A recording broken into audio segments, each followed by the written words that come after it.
am making my annual trek towards Quartzsite.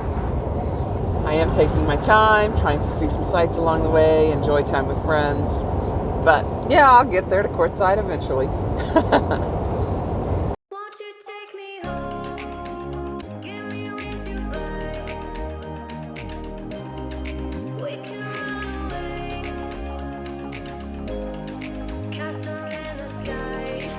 We'll soon be crossing over into Arizona, and I-10 along here is kind of crappy. It's a lot better in the passenger lane, but I do try to stay in the right-hand lane instead of the passing lane because that's what governments would rather you do, and police officers and stuff. That keeps the passing lane open for passing vehicles as well as government officials when necessary.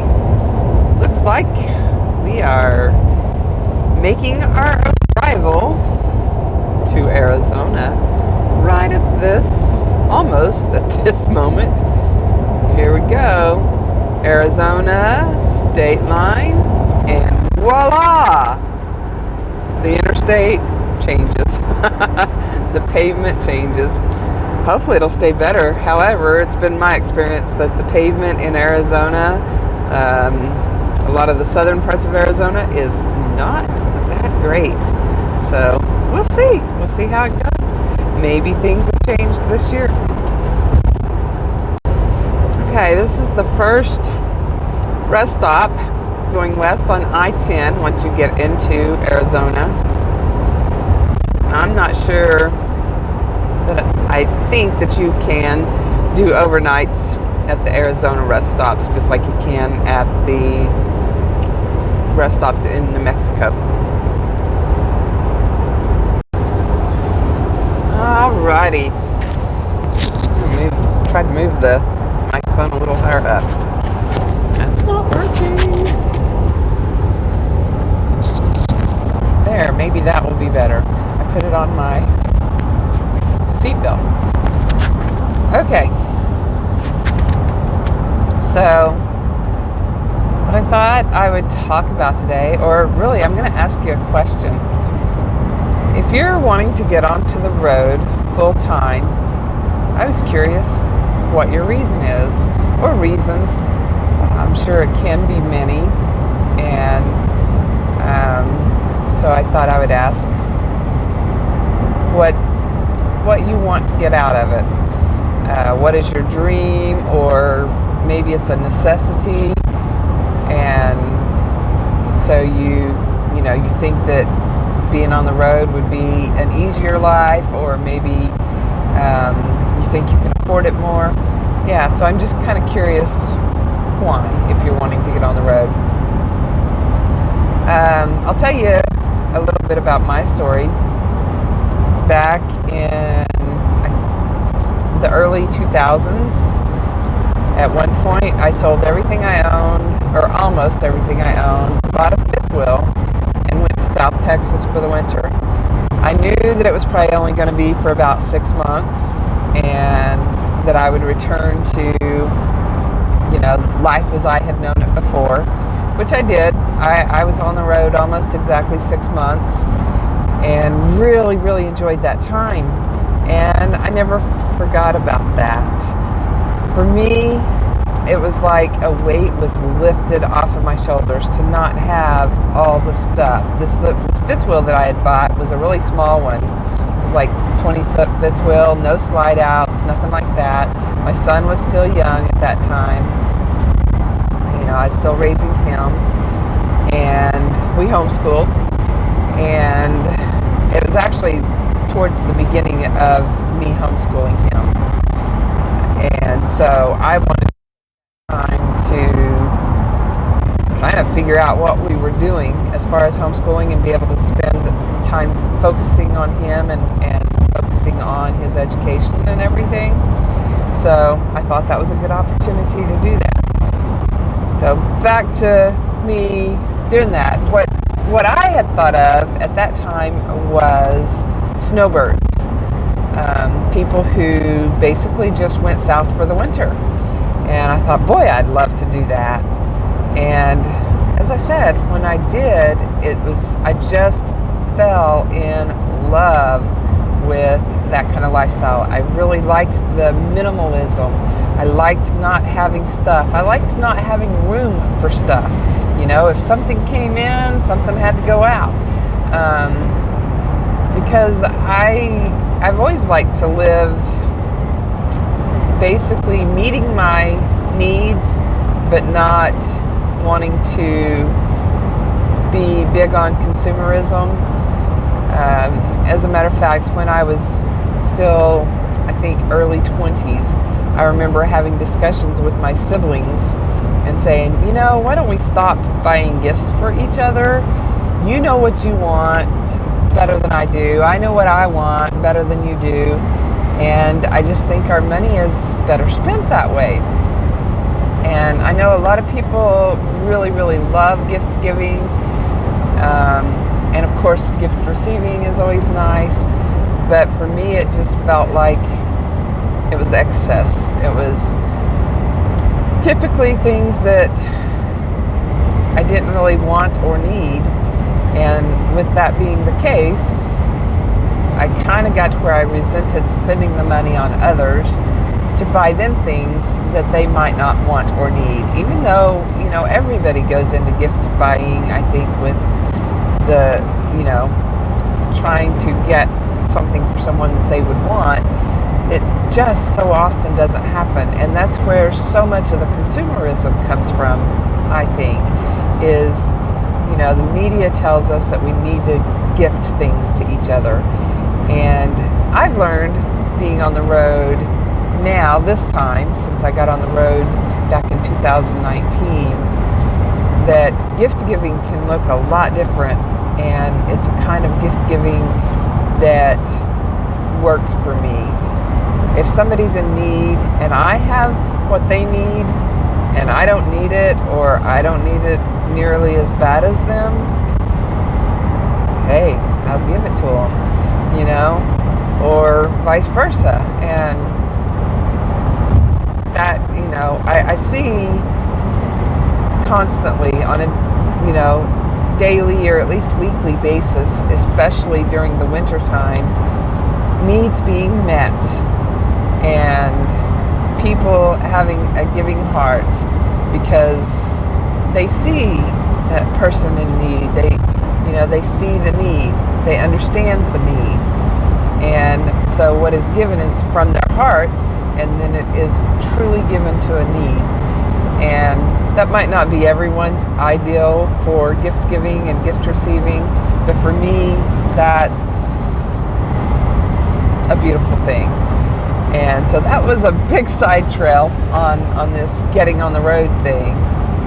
But I think I probably covered a lot of what happened for me and what really, really made the dream be something that I wanted to work towards. I had always wanted to travel my whole life. I mean, I just remember thinking I wanted to be a truck driver because I want to see the country. I want to see different places and different things. And so the fact that I get to live out that dream now is amazing. But again, it's something that I did work really hard toward, and I figured out ways to make it work. And so if you get on the road, you do need to do certain things, like have an emergency fund for yourself. You do need to have a basic vehicle that will operate. If it's going to break down every few miles, you're going to have a problem. And there are some hardships. There are some hard things, like finding a place to camp sometimes. Until you get that figured out. And even then, sometimes it's not always easy. Figuring out how you're going to eat on the road. I did find a vehicle that for me, I can do every single thing I need to do right here in the van. However, a lot of things I do outside the van, including cooking. I much prefer to cook outside. And so even though I do have the capability of cooking inside, whenever I can, I do it outside. But if I'm just at a quick overnight stay, then I'm going to figure out how to eat inside. I've also got a refrigerator. All that stuff is built into my van. My van is a Class B. And so it already had the things I needed. That's a really big one. If you, like, for instance, if you're going to get on the road in a car, you need to figure out the everyday basics, because that's all you need to be concerned about. You need to know how and where you're going to go to the bathroom, how and where you're going to dispose of your bathroom stuff if you're not just stopping at stores or whatever, gas stations, restaurants, things like that. So you need, again, the place to pee, the how. If you're in a little car, you got to figure out how to maneuver around to do that if you're a girl. Plus the other part of going to the bathroom. You need to know how you're going to keep food. Are you just going to have shelf-stable food? Are you going to have a cooler and have to buy ice, which I think that's a bad choice. It's just so hard to keep food that way. And then other options are, the little cooler type refrigerators that you plug into 12 volt. You might get a Jackery for charging, either while you're driving, and or get solar panels to charge a Jackery or something like a Jackery. So you need some kind of an electrical system. You have to get that figured out. Lighting at night. I don't use much at night. Early on, I didn't really have the battery bank to do that, and then also I didn't have solar right away. Well, I did have it by the time I got full-time, but the first few times that I went on some big camping trips, I did not have the solar. I had to account for that. I do have a built-in generator, so I used that some, and some of the time it was through driving that I would charge my battery, but I only had one battery, and since, it wouldn't last for me to be turning lights on like crazy and charging up all my devices, and stuff like that. So I learned to do that at the times when it would work for me without draining my battery. Because if you don't have a lithium battery, if you've got either a sealed AGM or a flooded battery, you cannot run those down below 50%, or else you're going to kind of ruin the battery life. And so, again, the electrical, how you're going to charge your devices, how you're going to have lighting, all that kind of stuff, you need to figure that out. For lighting, a Lucy light, which has a solar panel, they're great. Of course, you can buy little outdoor solar lights and things like that to use. So lighting is usually not a big issue. That's usually a pretty easy one to figure out. And then, of course, you have to figure out how you're going to pay for the gas to go from place to place. Because, like, say, if you're thinking about coming to Quartzsite for the winter, you have to have the gas money to get there. Once you get to Quartzsite area, you can kind of save a lot of money during the winter time. You can either buy an LTVA pass, which is long-term visitor area. There's 4 of those around Quartzsite, and then there's a few other ones in Arizona and California. And so that pass is $180, and that basically gives you the whole season. I think it's good for 7 months, and so it's probably the 7 coolest months of the year.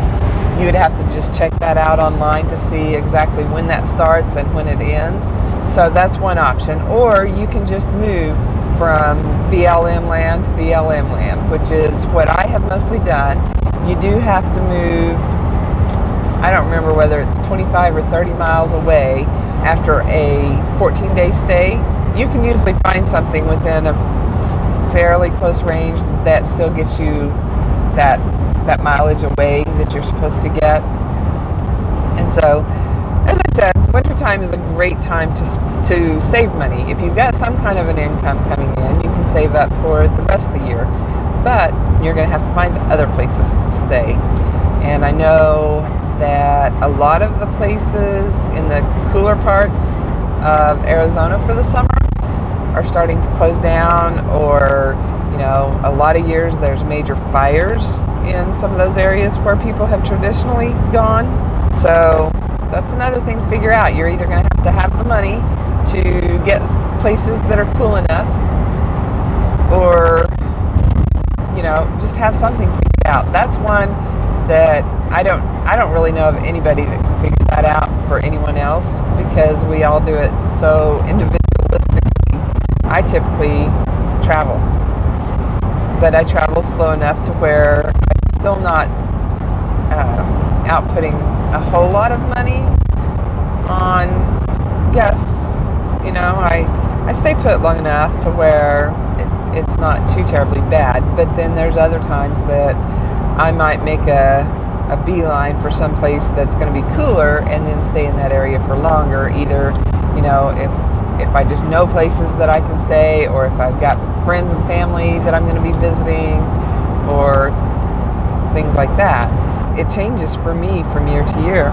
So now let's talk about kind of the main region in Arizona where people tend to go. And I usually think of it from Lake Havasu towards the north down to Yuma in the south. That's kind of my main north-south corridor during the winter time.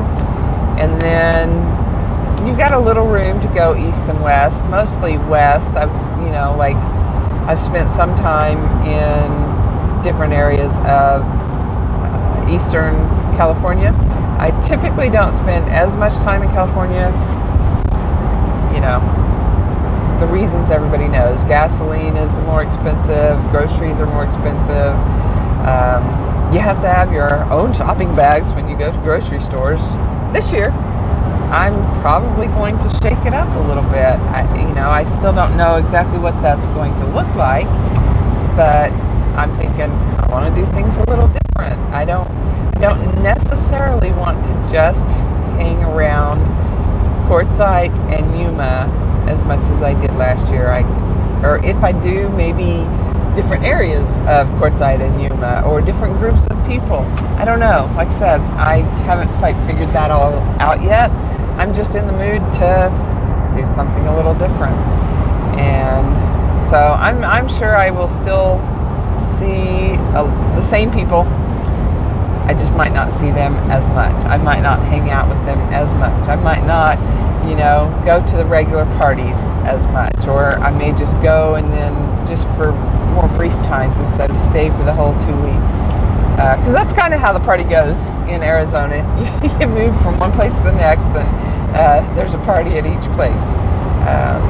This year, it seems to be shaping up a little differently, but I guess that kind of happens every year too. It always evolves. If you are thinking about getting on the road full time, really take into consideration the things that it takes for your basic needs. You do have to have the money for food, gas, and your shelter and /automobile. No matter what system you use, whether it's car, van, truck and trailer, whatever, you've got to be able to cover your basic needs, and you have to have the physical ability to cover your basic needs. If you get out here and you cannot do anything for yourself, I tell you, the chances of your survival are very slim. But that being said, if you have the right mindset, there are, I think, a lot of people who heal mentally, spiritually, and bodily, physically. Being outside more is good, I think, for all of those things. You tend to learn to walk a little more, so you move more. If you're interested in hiking at all, that's a fun thing to do. Whatever your interests are, you might like to rock hunt. There's people that do that. I don't know about in the Quartzsite area, but I do have friends that learn to like gold panning. And so they'll go to different areas based on where they can do that. And that gets them moving more. Musicians, that's a different kind of thing, but people like to get together and jam. And of course, the rest of us who aren't good at being musicians, we like to listen to you jam. And so, yeah, you know, whatever your interests are, you can pursue them, you can get better at them, or you can learn new things. You know, things are wide open as to what you can do because you're spending less time making a living and more time living. Let's take it slow. Where you go, I go too. And if you hit the bottom, I'm going down with you. Let's take it slow. Who cares where we gotta be? You know you'll have a good time wherever you're with me. Let's take it